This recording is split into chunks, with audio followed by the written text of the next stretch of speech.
Welcome to the world united. Welcome to the world united. So 10 minutes. We'll keep the don't lock it, please, for 10-15 minutes. If no one joins 15 minutes, we'll lock it. Yeah. Okay. Great.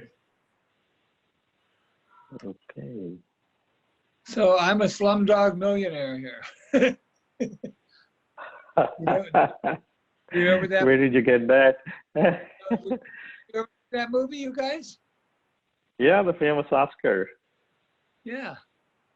Yeah, Ugandhar movie? Ugandhar? You can't hear me? Yeah, he can hear. He's on mute though. Dr. Yugandhar is on mute. I see they're on mute, yeah. Okay. Well, I'll keep. Okay, we have a couple more joining. Okay. All Okay. right. So maybe we'll. So Dr. Yugandhar, maybe video also we turn off. So I'll keep just mine and Harrison for now, and then when I bring you in, then yeah, we can have. So for now, let me.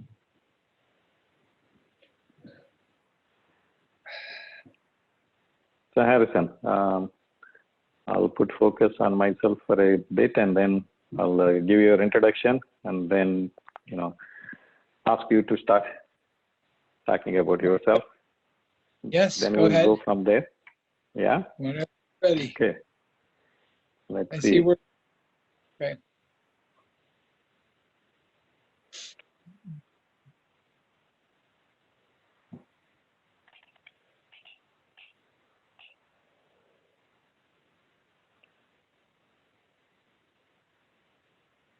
Okay. Good morning, everyone. This is Srikanth, your host for today. Welcome to the World United Meet the Masters series. So today, the master of the day, we have Harrison Klein here, an old friend and familiar face to the World United platform. So to introduce Harrison, there are multiple ways we could do. We have a personal way, but then let's try professional way that he's known to the world. So Harrison Klein is an award-winning personal growth transformationalist, wealth and business growth consultant, who has taken his personal mission for this life to change, transform, transcend at least 1 million people on this planet Earth, helping people across various fields, starting from entrepreneurs, sales executives, coaches, marketers, healers. The list goes on and on. But if you ask Harrison himself, he recently introduced himself as a cosmic traveler. And his personal mission is to change and elevate the lives of 1 million people into source consciousness, wealth, love, wisdom, transcendence, and happiness in every way he can. So there are a lot of accomplishments over the years from Harrison. I'll try to mention a few because the list will go on and on. So just to mention a few, he's the owner of the Master Gathering. He's one of the largest online training series ever developed for teaching people about elevating their limiting beliefs and unconscious blocks into a newfound way of life. He's also behind Women Empowerment, so where he hosts and organizes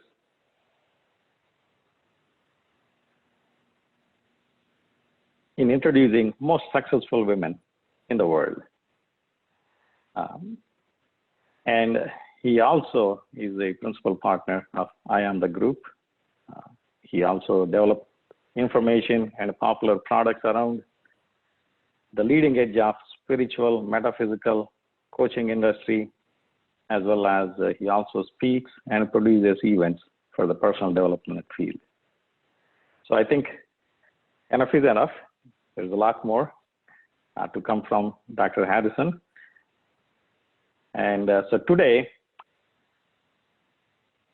I will ask Harrison to start, introducing himself in his own words on the unknown side of his, starting from his childhood, his growth from there onwards, where he's raised. Give some background about yourself, Harrison. So hereby, I welcome Harrison. Thank you, Sakrant. I am thrilled to be here, and all the lovely people that I see here, my old friends and some new friends. And, life has been an adventure for me. If we go into my background, the experiences of my life have been pretty varied. They have crossed many, many different sorts of life experiences and lifetimes. I was born to Holocaust parents in Germany in the late 1940s after World War II. My parents were Holocaust survivors, and they had suffered every sort of heinous crime that humanity perpetrates on each other. I can't even begin to tell you some of the tortures and experiences my parents have had. But when I grew up, they were in survival mode. We came to the United States in 1949. I was just a baby, 16 months old. And during my growth, my parents were in survival mode. When they came to the US, they didn't know the language. They had no marketable skills because they had been, confined in very, very difficult circumstances, both in Germany and in Russia.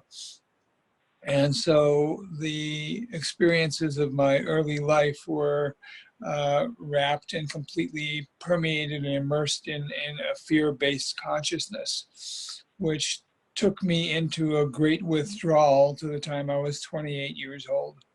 I hardly had any conversations with anybody. I hardly spoke. I could read, but I was not connected to human beings in any way. I would experience stabbing pains in my ribs whenever anybody would come close to me. I could not hug anybody, and my experience of my sensory experience of auditory and visual were greatly distorted. So my hearing up until the time I was in my late 20s was something like a bad cell phone hearing every third word. My visual was sort of overlapping, silhouetted kind of experiences, and I didn't know that anybody else didn't have the same thing at that time. And then one day in my 28th year, I was in my apartment. At that time, I was studying art, and I was drawing, and I was an artist for a while, a gallery artist where I would paint, and I also supplemented my income by traveling around the world and writing articles on the great museums of the world. But I was intellectually clean, and I could understand, as long as things were not animated, I had connection to them. Anything having to do with human or animal life was painful to me, because I was in a very bad, fearful, autistic state. And the one point I had a great awakening in my late 20s, and I was sitting in my apartment in the middle of the night one night, and without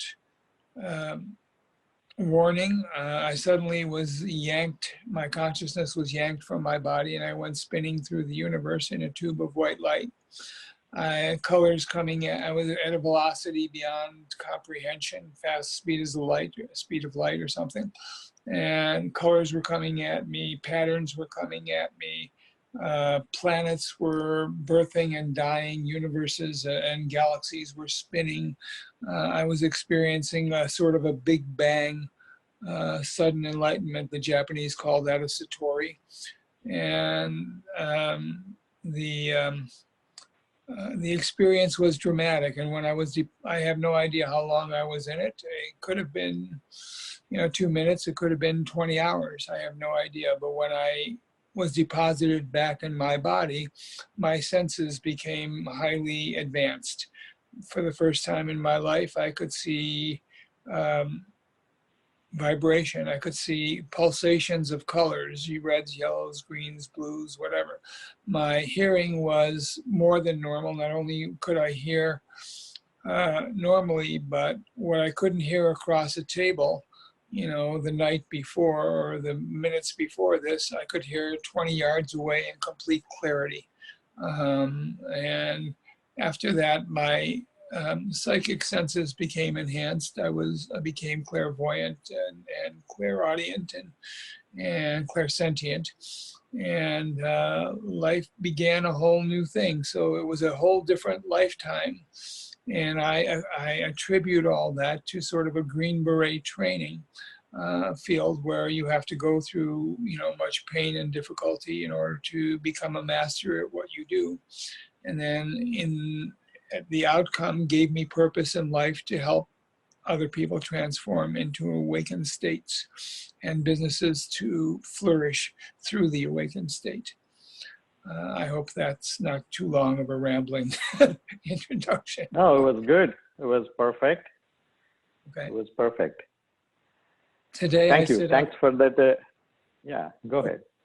Oh, today I sit on the board of multiple, multi-million-dollar organizations and have a great number of very substantial friends and have worked with some of the greatest and most prolific minds in the world. And I'm just having fun. This has been a great journey for me, and I wouldn't trade one moment of all that for anything else. So it's been a beautiful experience. And, part of the way I know that I am blessed is that there are people like you in the world, all of you guys. Well, wonderful. Thank you for being there. Thanks, Harrison. That's what we feel, right? That's what we remember. Harrison means smile, happiness, love. These are the three things that come on top of our minds whenever we think of you or picture you. So, but what you have shared today is, an eye-opening. This is a side of your background that a lot of us are not aware of. Starting from your background at the childhood in connection with Germany, Russia, and how the life has started as a baby along with your parents, close to Second World War time frame, and how the childhood was and initial adulthood was. So looking at all of these, right, Harrison? So with the experiences, the traumas you have experienced, in the early stages of life, let's ask this question. So do you think these childhood experiences, especially the traumas, do they help one for a spiritual awakening? If so, how? We live on a planet of duality, and sometimes we will not, too many people try to have a one-sided magnet. They're looking for one thing that will eliminate the other side of something. So you can't have great happiness without having known great sorrow. There's nothing to compare it to. If you only knew tall, you wouldn't know what, if everybody was tall and the same size, you wouldn't know what short was. So we have to, so the dark part of me was an exploration in depth. I mean, it allowed me to explore the depths of my pain, and the depths of all that pain educated me as to what the opposite of that was, which was the height of my joy and the height of my love. And when it finally gave it to me, it was all understood as meant to be, as part of the process. So we understand, when we understand one side, we can also understand the other side, but sometimes we have to experience both in order to appreciate both. So, you know, many people want to only want to have happiness, and so they negate, you know, the pain. And in negating the pain and the sorrow and the sadness and other things like that, they can never find, you know, the happiness they want, because they're trying to create a one-sided magnet, and that doesn't work. Whenever you cut a magnet any place along the way, it's still going to have two sides. So it's going to be the up and the down and the right and the left and the you know, the below and above, so situation. So my my darkness was a training for my lightness. So that's the beauty of it for me. And you know, there were totally different realities, but now they all merged into one reality. So very, very wonderful experience. So everything that I had gone through was a simplified look at, you know, what is the human experience and condition. And so having learned through what the human experience was from my own examples and from my life up until that point, I was able to then guide other people, or I've been able to guide other people into higher states of consciousness for greater advancement in any direction they want to go to, personally and spiritually and business wise. Wonderful, Harrison. Thank you. So let me ask you one follow-up question on that one, right? So you mentioned about exploring the pain based on the experiences that you had, and how, you know, you came out of it to what you are now. So right. How, I mean, can you describe a little bit in depth on how one can explore the pains and the difficulties in the life to connect to oneself, and, you know, to bridge the gap between multiple realities into, you know, a single reality and a higher consciousness? Well, there are laws of experience. Oh, one second, Harrison. Just a second. I think I'm seeing the fan on the video. Is it possible to turn that off for a little bit? Yeah, somehow adjust. I think I can still see a little bit on the ceiling. Oh, the fan? Maybe, yeah, the ceiling fan is coming in the video. Maybe we can. All right, laptop flap also can be made little down. Yeah, he has a laptop issue, so he's connecting from the cell phone. Oh, I see. Okay. Yeah. Oh, yeah, perfect. Oh, so yeah, Harrison. So we were talking about your childhood and the pains and the traumas, and how you used them to connect to yourself, and also combining the multiple realities. So the question here is how, you know, you can probably describe how one can use their pains and difficulties in the life to connect to their higher self. How can they bridge the multiple realities into a single one? How is that possible? Yeah. Certainly. Well, we have to understand, you know, I will tell you that one moment or a quarter of a second prior to my awakened experience, my first awakened experience, and you know, catapulting into this big bang type of experience, all the pain that I had, I was contemplating that pain. And I had the question that came into my mind, what if all this is about love? So, you know, and then the very next moment was the experience of the sudden awakening. So all the darkness that I had experienced was the exploration of my own true feelings, of all the things that I needed to eliminate. And the only way we get to a higher state is to tweak and eliminate lower states. So the higher state always dissolves the lower state. So when you're very happy, you don't think about being sad or sorrowful. When you're wealthy, you don't think about being poor.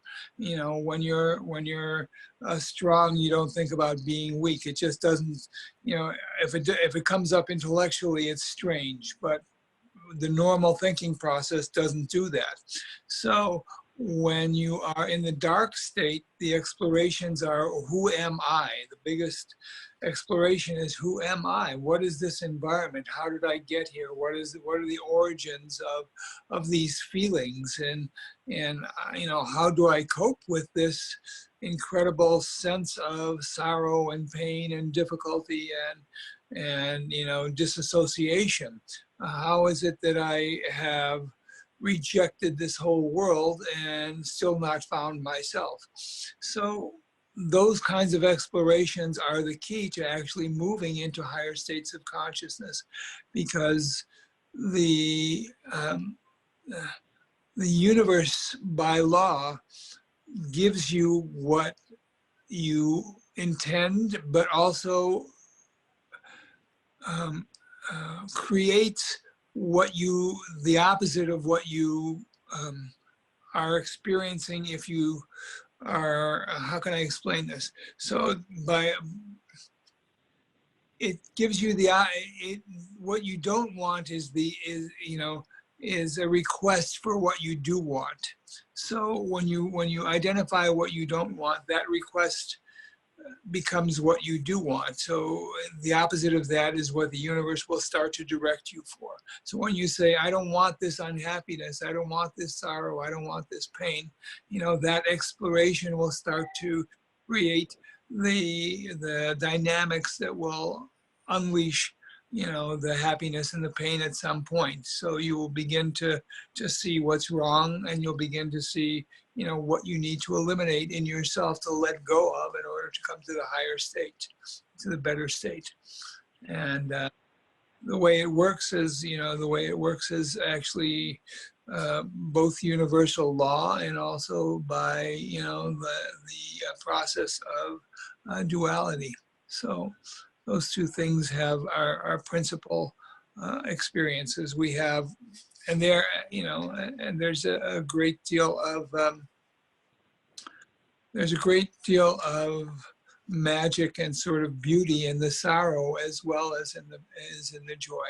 So, you know, people who are sorrowful and going through the dark part and so on and so forth, you know, they're usually gentle beings that have a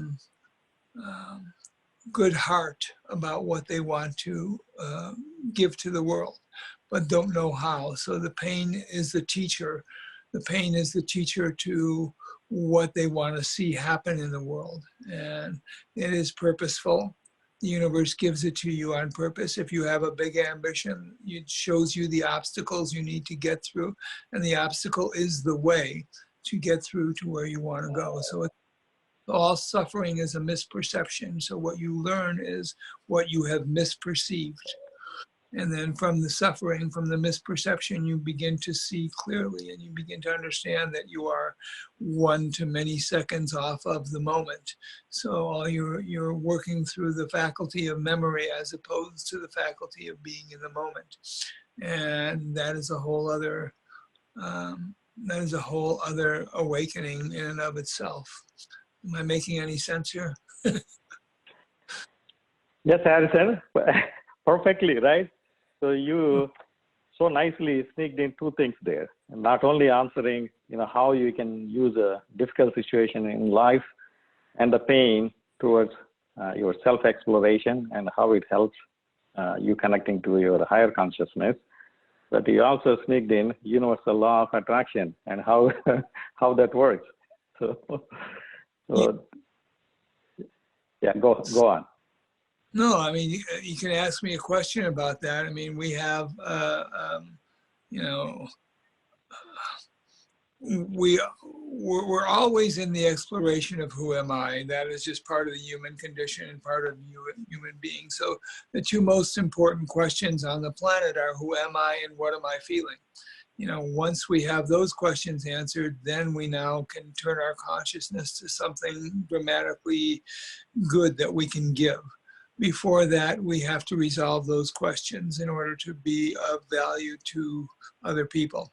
So, and to be of value to the planet. So,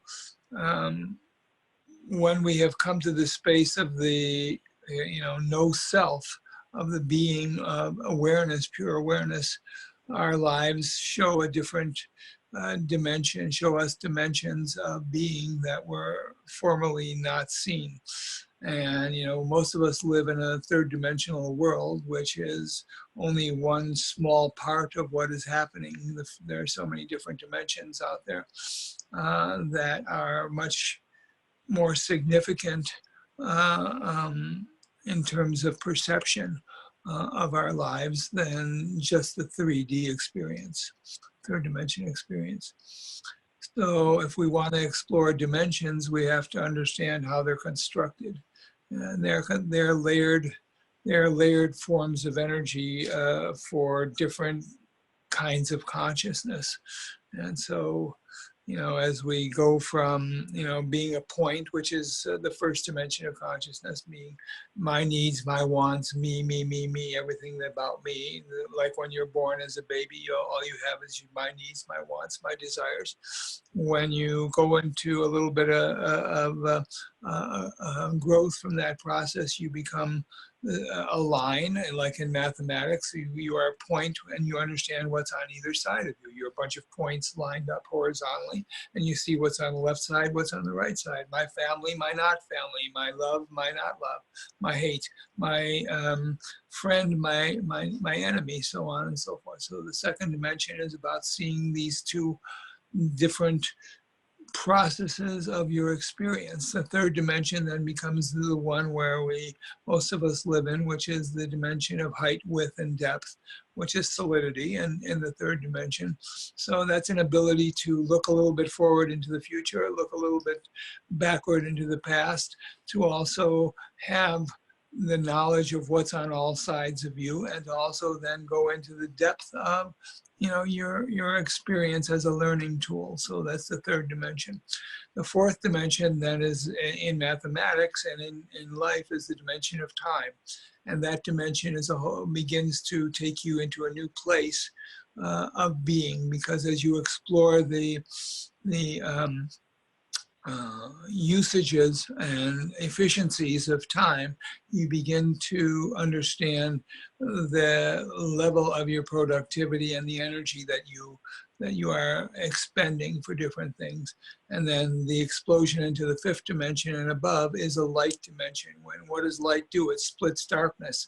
So everything that was dark becomes illuminated. And so you could see clearly at any corner that you focus your attention on.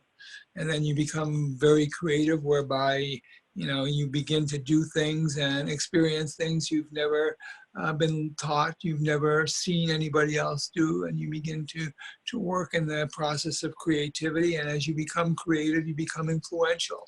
And as you become influential, you move into a place of higher consciousness. You begin to become influential in a way that a book author writes a book, and thousands and thousands of people are affected that he'll never meet, he never has met, never will meet.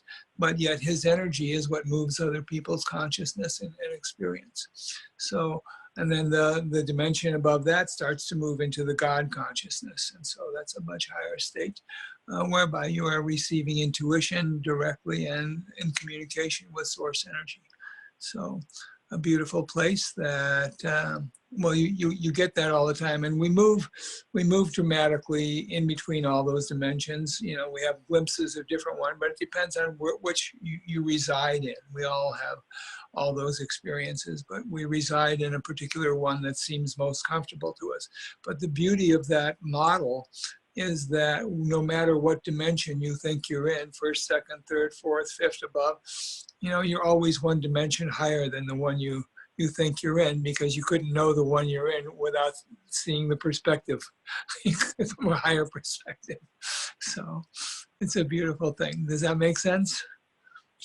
Yes, perfectly, right? Perfectly. So first thing is your message, resolve the self questions first. Yes, Whatever questions you may have. right. Yeah. And Before then, as you, yeah. As we pose ourselves questions, you know, we begin to explore the world. And what we realize in a higher state is that we are not a speck of dust in a bigger world. The bigger world is a speck of dust in us. So we are not in relation to the way the world works. The world is in relation to the way we are. And that is a humongous insight. The next insight becomes that in this world, we get what we are and not what we want, which is humongous insight as well. So, you know, to have anything, we have to become that. It has to be a part of us internally in our heart. And so, you know, without that beingness, that law of beingness, we can experience very little or nothing, you know, and it will, you know, we will feel bounced around by the universe, slapped around by the universe, which is the victim modality that so many people feel. But when you come into this space of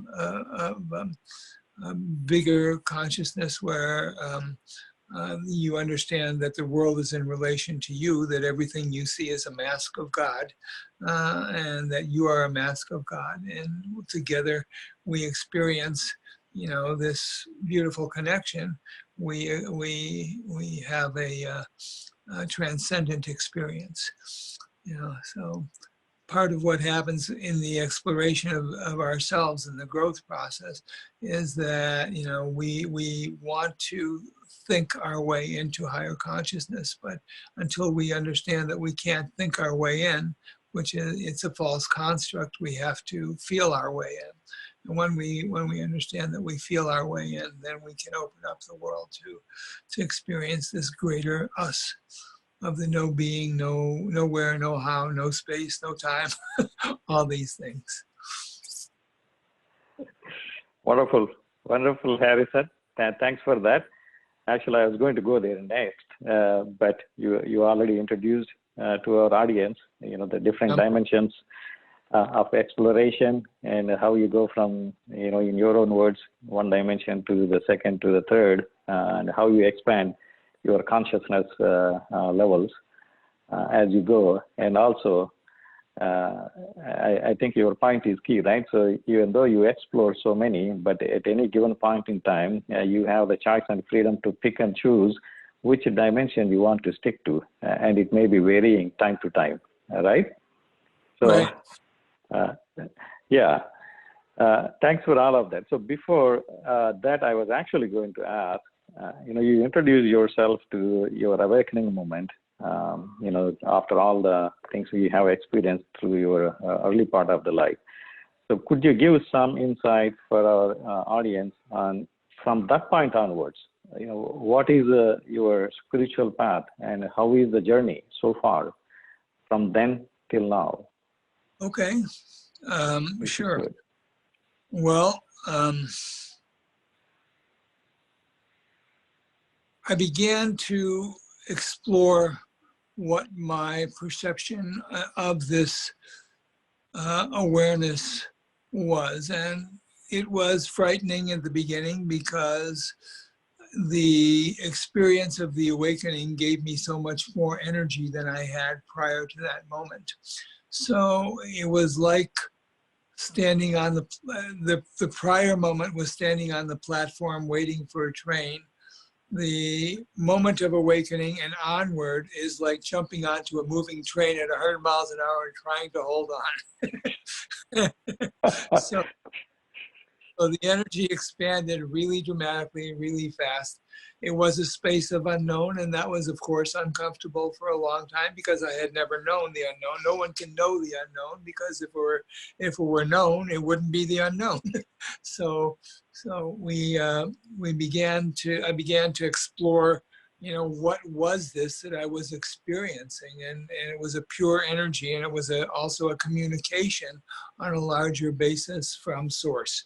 So the laws became very clear to me. The laws of being became clear to me, that what I said when I ushered the words I am became a signal to the universe to complete whatever is attached to those words. So when you say, I am happy, your body experiences a lighter feeling. When you say, I am depressed, you can try it and you'll see that your body experiences a heavier feeling.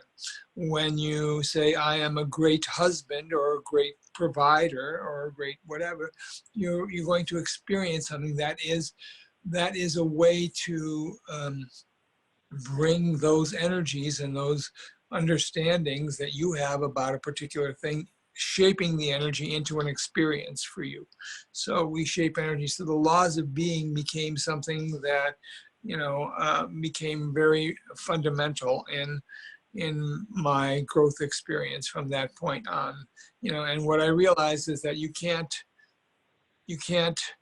do a state of being. You can't do happiness. You have to be happy. Wayne Dyer said, happiness, there's no way to happiness. Happiness is the way. So that means you make a decision to be happy, and then you act on that decision. You act happy. And from that place, you become happy. So we get in this world what we are and not what we want. So I began to explore what was interesting to me. I began to explore the art world. I began to explore the education world. I began to explore the book world. I began to explore the teaching world. And so those were the directions I went.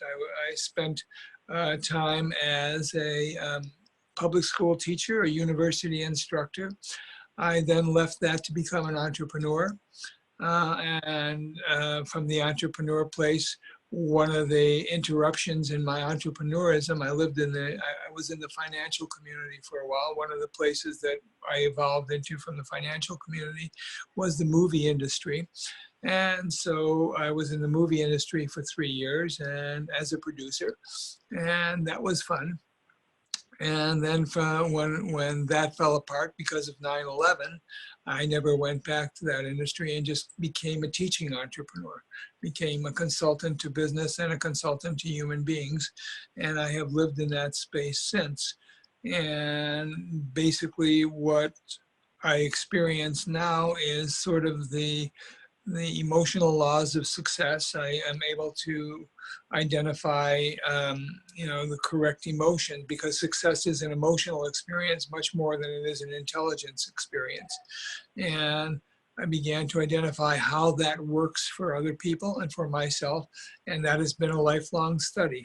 My lifelong study has been the exploration of genius, the exploration of dramatic emotion in a positive way, and the beauty of the human condition from the core of who we are, the spark of the God source, and all good things that come from that. And so it's been a wonder of sweetness in a way. So, okay, I see somebody wants to ask a question here. Okay, I'm happy to answer. So yeah, what is, Harrison, yeah, I'm making a note of the questions. We have quite a few, so we'll probably get to one by one. But we'll let you finish your thought. If you are, then we'll follow up with the next one. I mean, okay. if you loose, I'll just talk for an hour without anybody interrupting. no worries, no worries. So, yes. So there are a few questions I'll take. Before that, right? So you are in a nice way of explaining, once you got on the train of the spiritual journey from the moment of awakening onwards, I'll quickly summarize, right? So it's a path of unknown. So no one knows where the journey is. So when we get on a train in the 3D world that we know of, we know where we are going, at what time we start, what time we reach, maybe. But the spiritual learning you're talking about is, you don't know how long, you don't know the destination, you do not know the in-between stops. It's an unknown journey, continuous exploration and living in the moment. You continuously keep learning, right? Yeah. And also you're not doing something, so you're being. So you're being, right. Right. So you slightly touched on the topic of not here human doing, we are human beings, right? So there are a lot of things here. So before there is a one more thing I would like to ask in the same way. You must have been traveling through all this journey, throughout the world. We know of a few, and you must have met quite a number of people, and some of them remarkable people that you could think and remember all the time. So could you explore a little bit on that side? And especially the reason is, right, especially the side of that we know, you travel east to west around the globe, and you brought the knowledge through the self-experiences from one side to the other side. And we know that you're doing a lot of work through various fields as part of your life mission that you know of now, right? Bringing the knowledge, for example, from east to west, etc. So in that context, right, so could you throw some light on the remarkable people you may have met, some of the key journeys, if you will. If we could share some of that, that would be great. Oh my God, I've met so many incredible people. Since I've been a student of genius, and since I've been a student of awakening, I get attracted to people who have similar vibrations. So the law of attraction brings into my experience people with similar frequency or the things I want to experience. So again, I have been through, I've met some of the great people in education. I've met some of the great people in psychology. I've met some of the great people in spirituality. I've met some of the great people in entertainment. I've met some of the great people in business. So if you want me to name names, I can do some of that. But in the worlds that I have been in and traveled through and made connection with, the teachings were all generated for the purpose of expanding consciousness. And when you are an actor, for example, and I know many famous actors that have been in world level movies. When you are an actor, the whole purpose of acting is to be present in the moment. So the acting teachers taught me how to be even more present. The actors teach me how to be even more present. The spiritual people teach me all the laws of the universe and how the principles affect not only our behavior but our processing of that behavior. The educational people taught me how to frame what I needed to state to people in a way that helped them, as opposed to a way that just kind of instructed them, but one that penetrated to the place where they can, in point of fact, process internally what I have said in a way that elevates them. The business people have taught me how to be pragmatic and dissect problems in a way that solves them as quickly and as rapidly as possible. I guess and just the fact that most people are good by nature. They want to be good and they want to experience things. Everybody is a gift to us. Nobody comes into our lives that isn't some form of a gift. Even the dark parts of the people we meet are a gift to us. They teach us some part about ourselves, something about ourselves. So my great enjoyment has been to be connected to some of the great people in this world, like all of you guys, and like all of the experiences I've had in each one of these industries.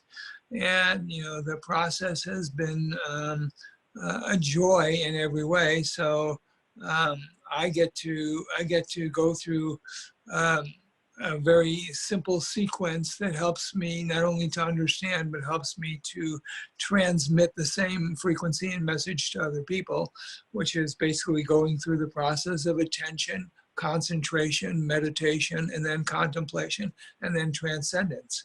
So that sequence is what I believe helps everyone move their inner experience into a greater sense of being and a greater sense of understanding the world in relation, the world being in relation to us rather than we being in relation to a world. And that's a massive distinction that people have to come to. And when we understand that we create our own realities, you know, basically through this process of just perception and the faculties beyond the senses, you know, all things become clear and positive. It's my belief right now, and I postulate this belief that through science, that the world is in a space that is sort of rudderless at the moment. It has a kind of lapse in direction. But what is going on is that all of human knowledge is being compiled to be in one place, which is the internet. And the entire amassment of everything that humans have known from the beginning of time will be available to all human beings on the internet. And all of your appliances and all the functions of being in this body will be taken care of through some form of technology. So, you know, what has been the center of growth for the human race has been the acquisition of knowledge and then the application of knowledge. But now we are coming into a new state of being. It is not going to be about information and knowledge like it has been for the past, I don't know, hundreds of thousands of years or whatever, but we are now moving into a place where clarity is going to be the most important part of the human condition, and the ones who are clearest are the ones who are going to be the most valuable to the human race. And the human race is about this expansion of just eternal consciousness. I don't even know how to say it, but really it's just a place of this whole space. And the clearer we become, the more obsolete general information is going to be. We're going to need to be clear about what we see, what we experience. So in the enlightened state or in the transcendent state, we see things directly. We don't see through the senses. We see things through a heart and through an energy. And there's a very different experience of that than being in the 3D state, whereby, you know, you're trying to dissect things analytically for what you're experiencing and trying to make sense of them. In the transcendent state, everything makes sense. So, Thank you, Harrison. Yeah. You are welcome. So, with that journey, right, that you have shared with us, let me ask you one thing. Since there is some personal connection that I also have seen you. The first time I have seen you was 8 years ago during the first World Parliament on Spirituality that was held in the city of Hyderabad in India, 2012 December. That was the first time, and you know, few of us that have joined today were with you at the time. So just would like to take you there for a few minutes and to see, you know, if you could share with us, you know, how did your journey start with the World United? What can you share some details behind that? Okay, well, it was a really wonderful experience. I had two friends that I was working with. I was at the time producing large events of my own called the Masters Gathering, and which was a compilation of some of the great minds of the world, like you are doing right now, interviewing many, many people. But as we created the product of the Masters Gathering of many minds discussing opportunities in wealth and finance and health and relationship and personal growth. I created events that would generate maybe 300 people at a time in a particular place, which at that time was a lot for me. And some of the speakers that I enrolled, among the speakers that I enrolled, one of them was Janet Atwood and another one was Marcy Shimoff. And they were directly connected in some way to Dr. Yugandhar and made an introduction to Dr. Yugandhar through them. And as Yugandhar and I began to explore and speak with each other, we became, colleagues in the mission of spreading the spiritual message. And I was so thrilled to be invited to come to the First World Spiritual Parliament and bringing a number of speakers over. I think at that time I brought about 8 or 9 speakers over, and as well. And the message of spiritualizing Ugandhar's idea, or whoever's idea was, about spiritualizing non-spiritual industries made dramatic sense to me. So, every industry, politics, education, technology, banking, health, whatever, needs to have a spiritual component to it, or it's basically is lifeless in a way. So Western medicine is all about chemistry and physics and does not acknowledge the value of the spiritual process and growth. And because of that understanding that the spiritual process has to be involved in the healing, self-healing and other healing of all things, industries, people, et cetera, et cetera. Because of that knowledge, I committed to a much greater purpose, which Yugandhar so aptly articulated to me in a wonderful way. And then, the journey came from there. I met all these wonderful people, yourself, Yugandhar, Dr. Reddy, Padma, all the great people that I spent time with, Swamiji. What I loved about all that was that the more I traveled, the more I see twinkle in people's eyes. And that twinkle opens up such a joy to me. I immediately am attracted to that like a flower, like a bee to a flower, And it's that little twinkle just opens up everything. And the more time I spent in Hyderabad with the people there, nearly everybody had a twinkle in their eye. And so it was a wonderful experience for me. And the World United also got me in touch with a number of other great speakers. And, the people I met there have become lifelong friends. I can access them anytime. And, I know they are willing and able to give information and help for whatever is needed at any time, including body volunteer work for anything. So there's nothing like that feeling in the world when you get together with a bunch of people and do something creative and, achieve a massive, wonderful results for the betterment of all. Everything about that is what we were designed to do as far as I'm concerned. So here I am. Wonderful. Just to mention, right? So some of those souls that you have seen the twinkle in their eyes, right? So they were actually asking about the twinkle, how we see this in you, what is the secret behind. So I'm just sharing that with you. So we'll probably go through some of those questions as the time permits later. But with that introduction, right? So we also have Dr. Yugandhar in the audience today. So I actually would like to bring him in so that we can chat about, from that World Parliament, First World Parliament in 2012, now what we are about to plan,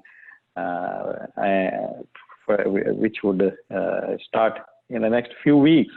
The Third World Parliament on Spirituality. It was one event that happened in the continent of Asia back in 2012, but now it's being planned for all 5 continents to happen throughout the next few weeks till the end of the year. So I would like you guys to chat a little bit about that, and maybe some kind of we call it Jugalbandi Harrison in Hindi. So you two masters go at each other with some small chit chat and maybe Q&A back and forth. What do you think? Many years ago, I saw there was a movie called The Ten Commandments. I don't know if you guys have seen it, but in India, Yeah. the movie Ten Commandments, and there's a point in the movie where Moses, the most evolved man in the Jewish religion at that point, meets God, and he meets him by the burning bush. And after he's in the presence of God and he experiences his enlightenment and connection, he comes back and he has a beard just like Yugandhar's, which he didn't have before he. Yeah, that may be a question you can ask him, why he's doing that. What's the secret behind? Is there some secret message or something else? So with that, Dr. Yugandhar, please welcome you. To share the stage along with Harrison. So, Hi, everyone. Please. Hi, Harrison. Hi, namaste. Namaste. Very, very, very happy to see you here, hosted by Srikanth. Extremely happy, and really a twinkle in my eye as well to see you. And you've always in your eye. Yeah, I still remember almost a decade back. I think I spoke to you on phone for the first time when you were organizing the Masters gathering in San Diego, in the Hotel Westin in San Diego. I still remember. You also invited me as a speaker. I did. Yeah. So my visa was rejected that time due to some reasons, and I could not come to US. And some of our friends also planned my talks in Chicago and Buffalo as well, but I could not come to US that time. And later 2011, you all came, with grandmother Parisha, Jennifer Howe, your osteopath friends, the couple, and Stephen Hobbs. So, yeah, one of my friends that was there was Sean Duperon, and she Bianca had Joey. Yes. Yeah, Bianca Joey and all your friends. We all had dinner at my house, and we had great fun. I still remember all those days. And 2012, of course, it was a blast. Yeah, I was very happy to receive you in Hyderabad city. I was so happy with the American delegation you brought. To spend only 2 days in Hyderabad, you came all the way from US via Egypt. You came to India at that time. I still remember everything. Yeah, it was one. I remember. It was a wonderful event. So this time, unfortunately, because of Corona, we are going online instead of a physical event. Yes.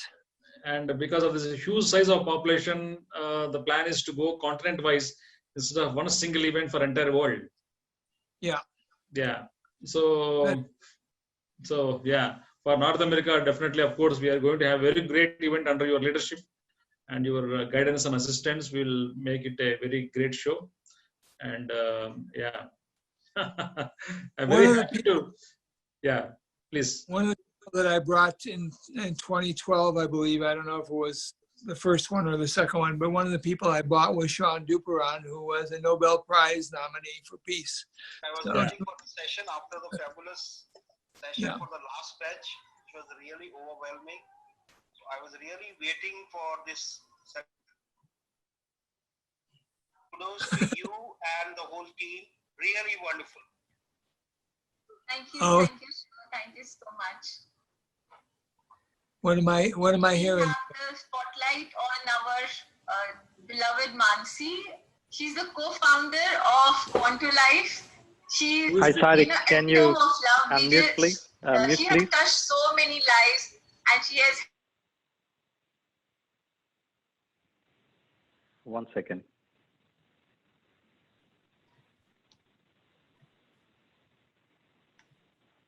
Yeah, please. Srikanth, I think you can go ahead. Okay, Harrison, we can, yeah, Harrison, you can unmute now. Okay, Sorry about that. no problem. Dr. Yugandhar, we lost sure. your video. Yeah. Okay, great. Great. Sorry about that disturbance, Harrison. No problem. You guys can continue. Yeah. Okay. So, how do you see, Harrison? Do the masters really meet and share their wisdom and really work together? What is your opinion about? You started masters gathering, right? They just gather, give their talks, and present their shows, and they just push off to be their own self along with their companions and followers, or do they really work for greater peace and real togetherness and brotherhood? What is your opinion about that? My experience has all been really good with the masters. They all work for higher consciousness. They all work for greater peace. They all work for positive experience. In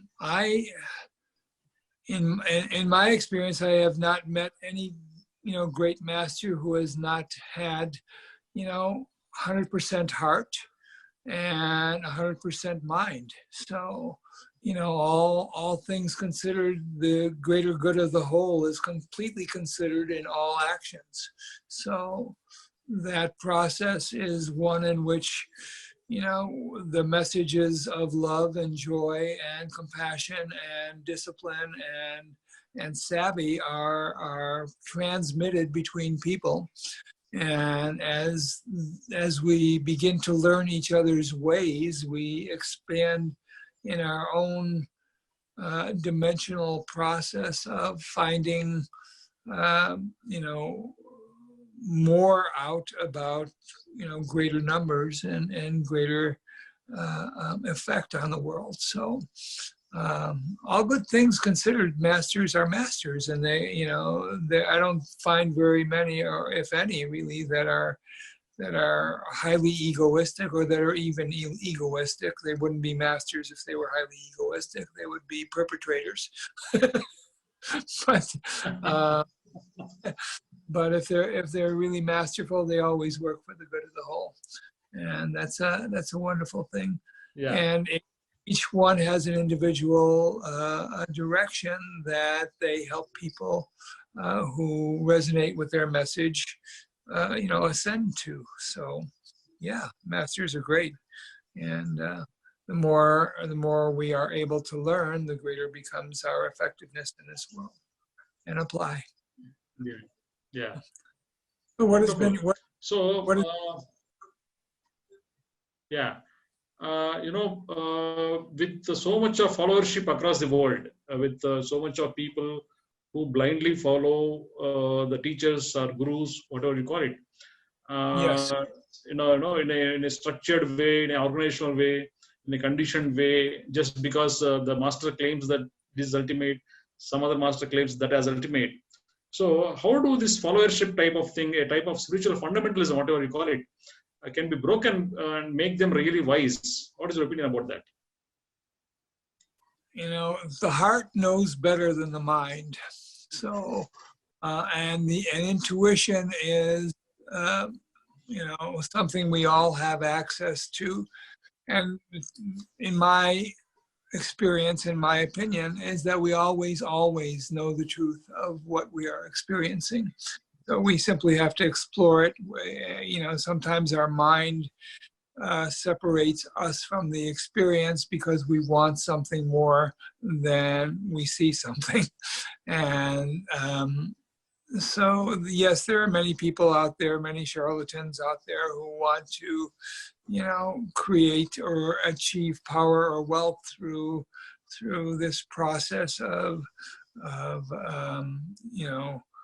discussions of different sorts. But, a true master, has everything he needs. He is totally fulfilled. And in being totally fulfilled, he he is not likely to be corrupted by the desire for power or authority in the same way. So, you know, the master has great compassion because he is not a self any longer. He is awareness, and so this awareness is just a matter of healing oneself continuously. If you see everybody else as yourself, you are yourself to the extent that you recognize everybody else as you. So when that happens, you know, all you ever want to do is make a contribution to somebody else's betterment, at least in my experience, to everybody's betterment that you possibly can. And so this becomes the mission of the unknown. And, you know, it is a glorious mission in that it makes us happy, it makes us effective. For many of us, it makes us wealthy. For many of us, it makes us, you know, interesting and fun. And the truth of the matter is we're not doing it for those purposes, but we are doing it because we are seeing ways to improve our mastery of self. And, you know, that's pretty much how it goes as far as my experience goes. How do you feel about that? Wonderful, wonderful. Over to Srikanth, please. Yeah. Yes. Hey, Harrison, thank you. Thank you very much for that. And also, I would like to thank Dr. Yugandhar for joining us and you know, having some interaction one-on-one with each of you. So with that, right, so there are a few other questions that also came from our audience, Harrison. So would like to, you know, take up on a couple of those, if you don't mind. Sure. Okay. So it looks like a lot of our audience have been observing you through one way or the other, the main media these days, social media, right? So they have one big question for you. You know, how do you maintain? They see that, you know, you maintain a lot of joy and love within your family, and everyone is seeing that through you and Marbeth. So let's ask this question, right? So can you share something about the marriage and you know, family and marriage, insights into it? Anything that you would like to share, because a lot of people, a lot of our audience are curious to know about it. What is the, you know, the twinkle Yeah. in both of your eyes? Yeah. You know, my relationship with Marbeth is, I couldn't imagine a better relationship. There's, you know, in my wildest imaginations, I couldn't imagine a better relationship. You know, in all the years we've been together, I think we've only raised 2 arguments. And that was in the very early part of our relationship. We neither of us are judgmental, so that's the first thing. So we accept what the other person does, what the other person says, who the other person is, and the judgment is the beginning of love. And love is a state of continuous appreciation and continuous gratitude. We feel blessed being in each other's company. We enjoy each other's company. Foundational to us is playfulness. So the more we're able to play, the more we enjoy our time together, and we are able to play all day long, all the time. It's just, you know, we have that twinkle in our eyes with each other. I'm always happy to see her from the moment I wake up to the time I go to sleep. I'm always affectionate toward her, and she's always affectionate toward me. We can't even pass each other in the kitchen without touching each other affectionately.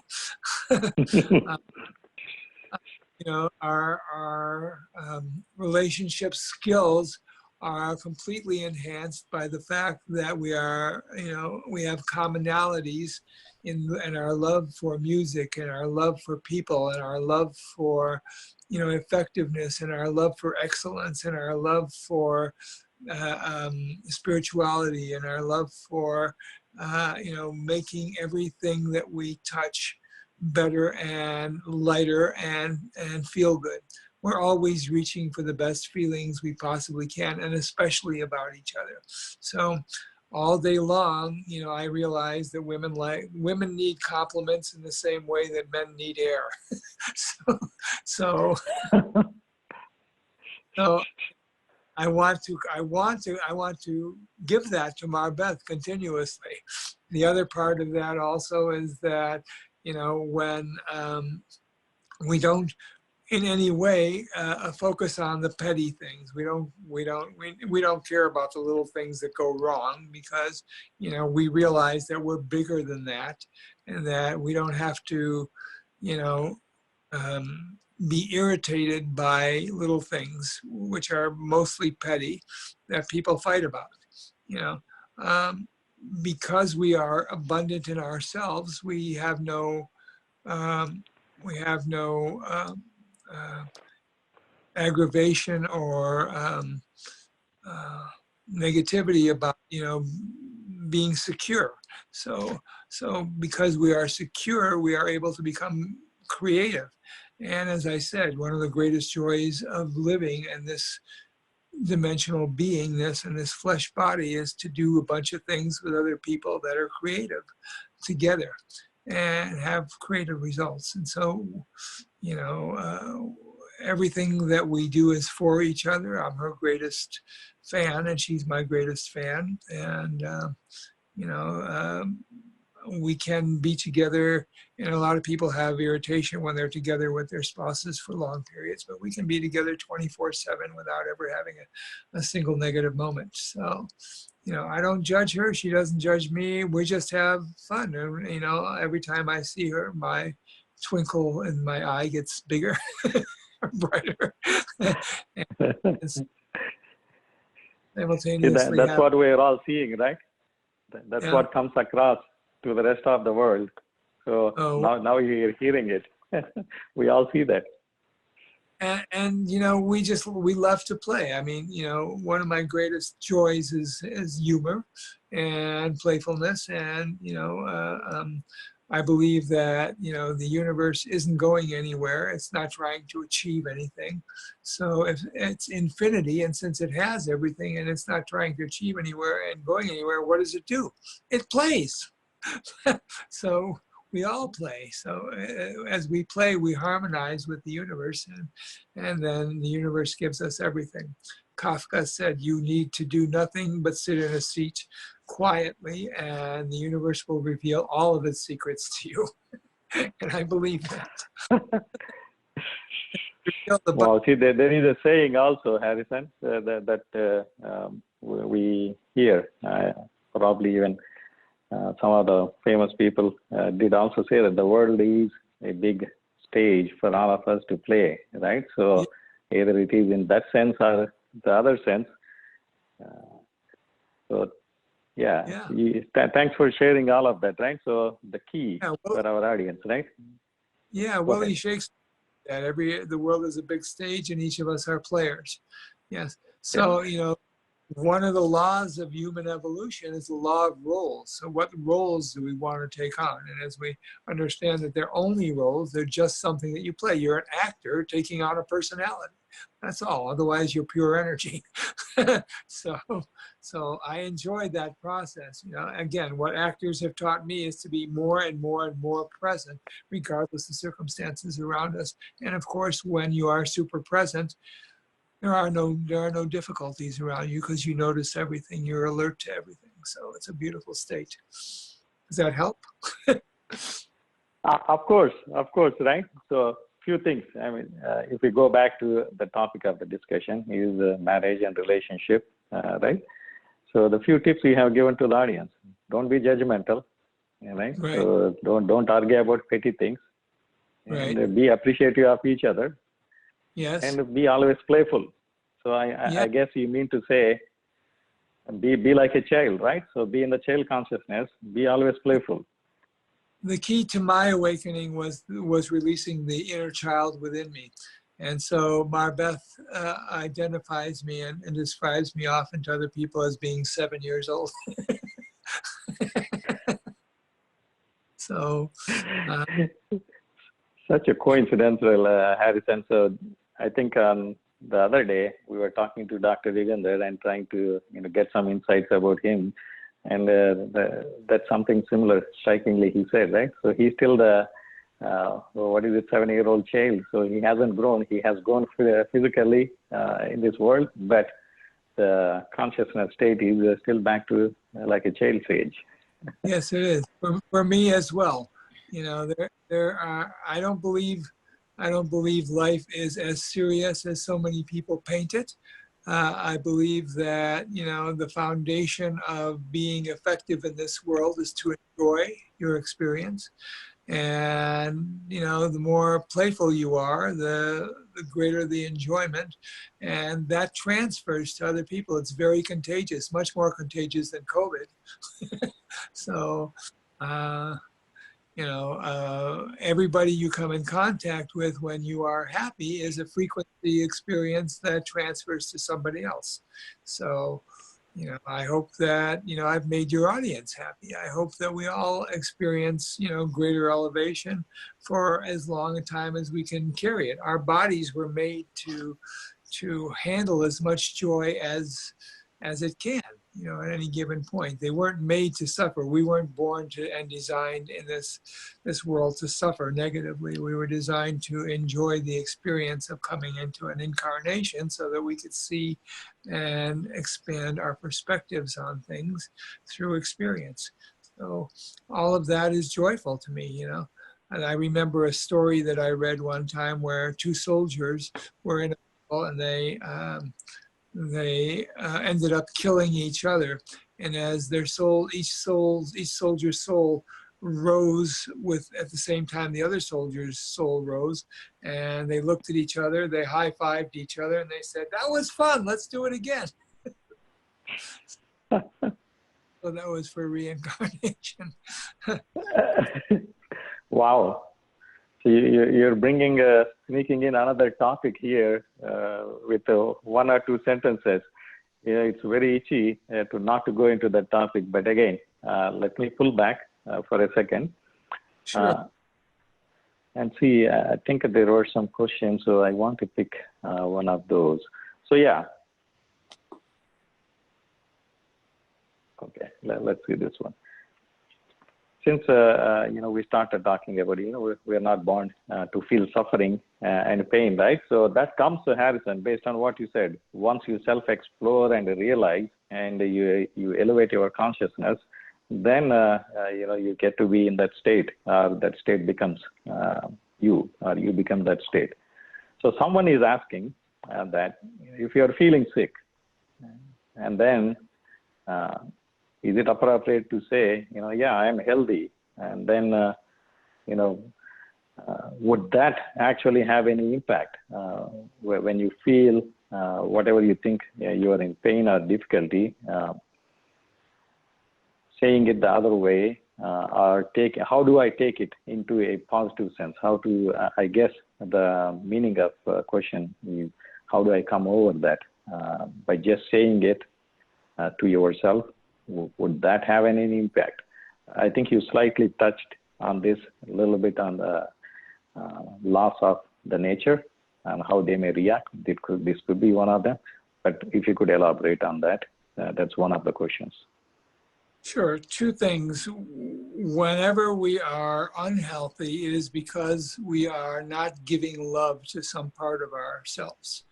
So there's a part of ourselves that is lacking love or being criticized in a way that manifests as dis-ease or uncomfort or, you know, lack of health.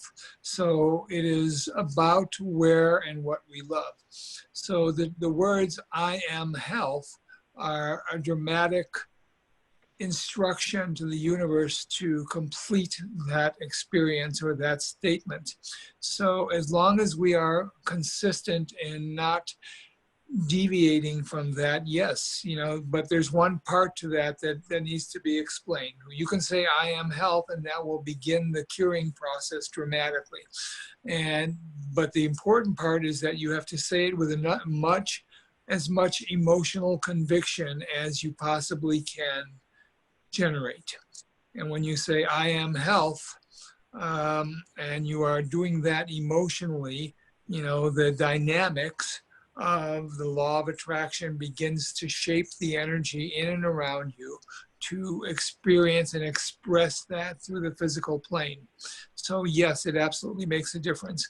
I cannot tell you how many times I have experienced difficulty in my health, and by simply saying I am health, or saying this doesn't affect me, or I am feeling better even if I wasn't at the time, the energy gets rearranged so that we are giving love to what needs to have love. So if you are feeling a pain in your chest, if you are feeling a pain in your foot, in your hips, or whatever the case may be, it's because that represents a particular part of you, such as the hips represent support, the back represents support, the throat represents, our ability to articulate, the feet represents our ability to move forward, so on and so forth.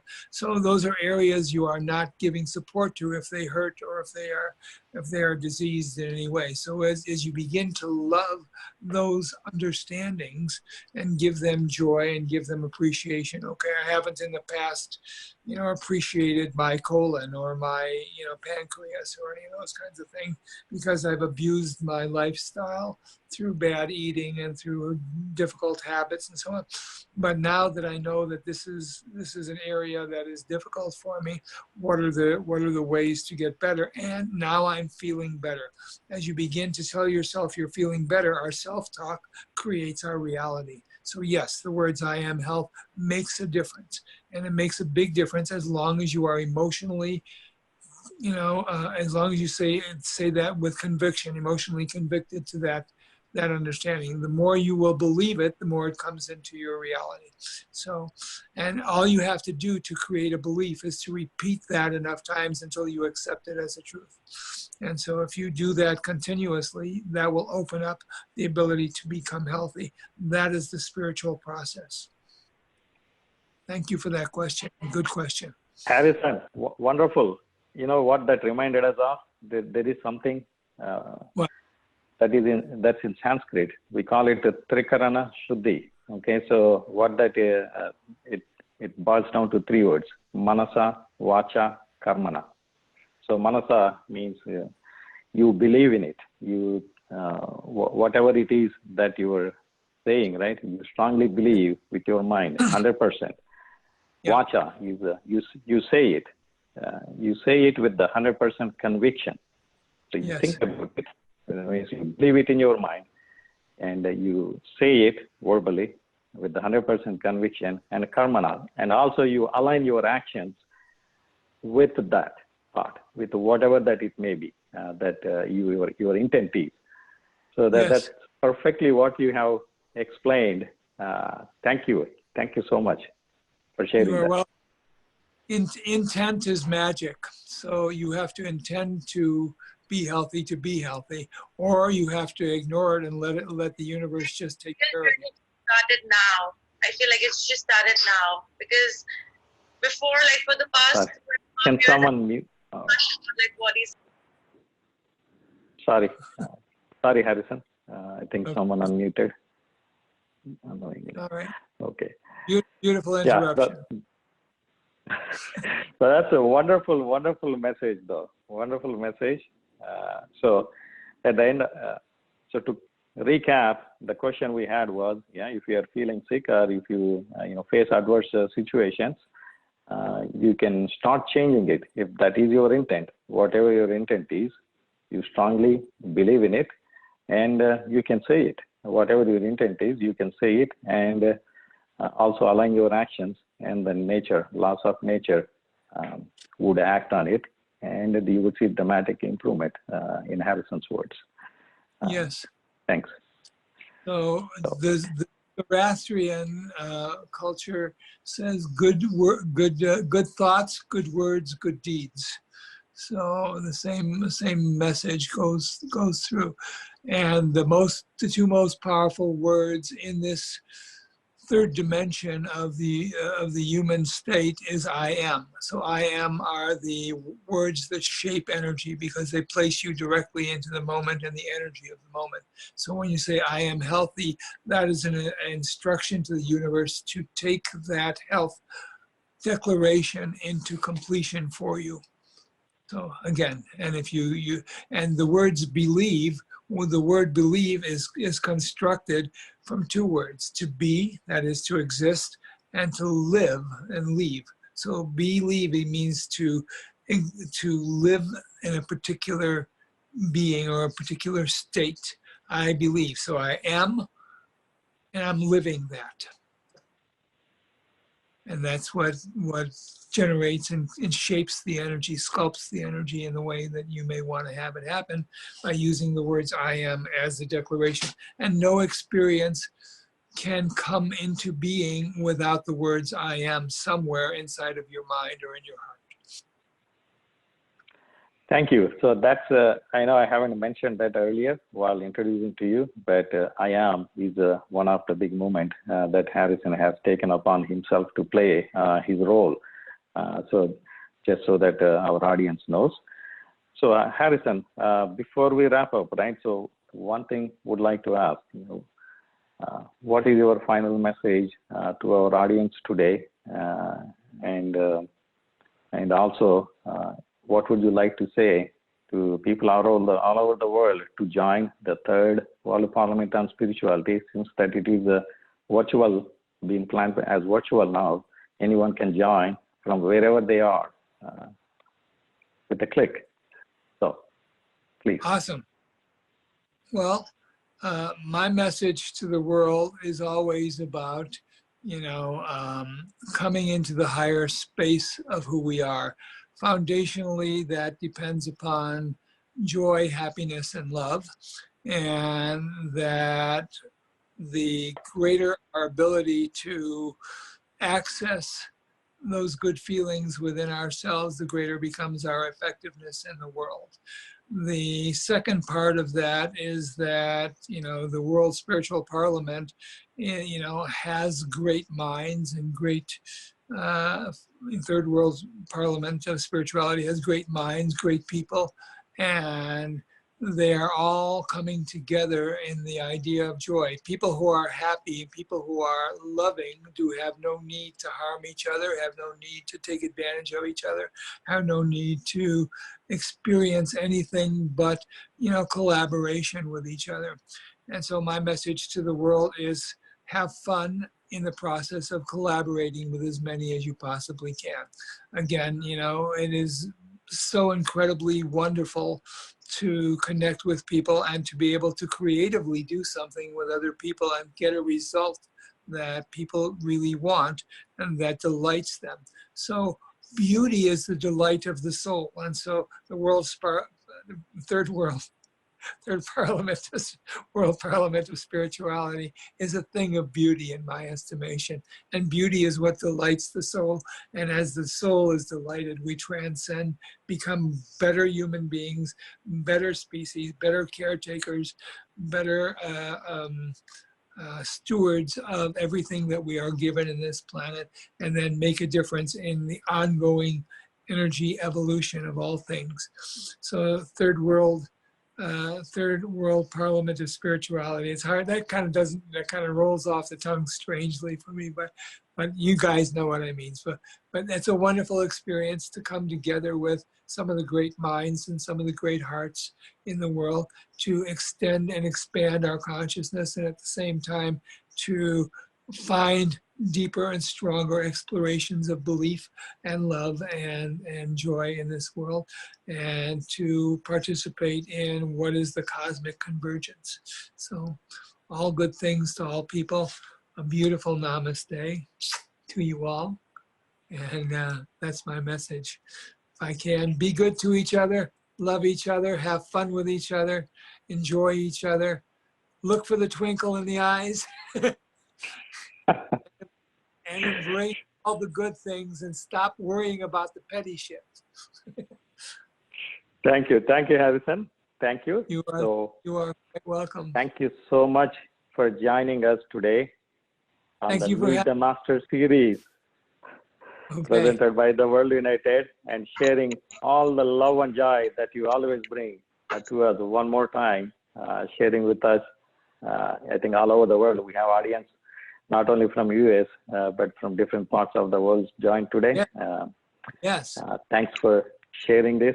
and we'll make it available for a wider audience, and hope to see you soon again with many more sessions, and also on the Third World Parliament platform.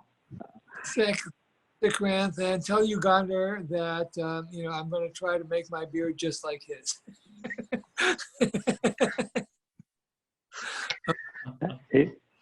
Thank you, Harrison, sir. Thank you. Bye-bye. Yeah. Wonderful. Bye.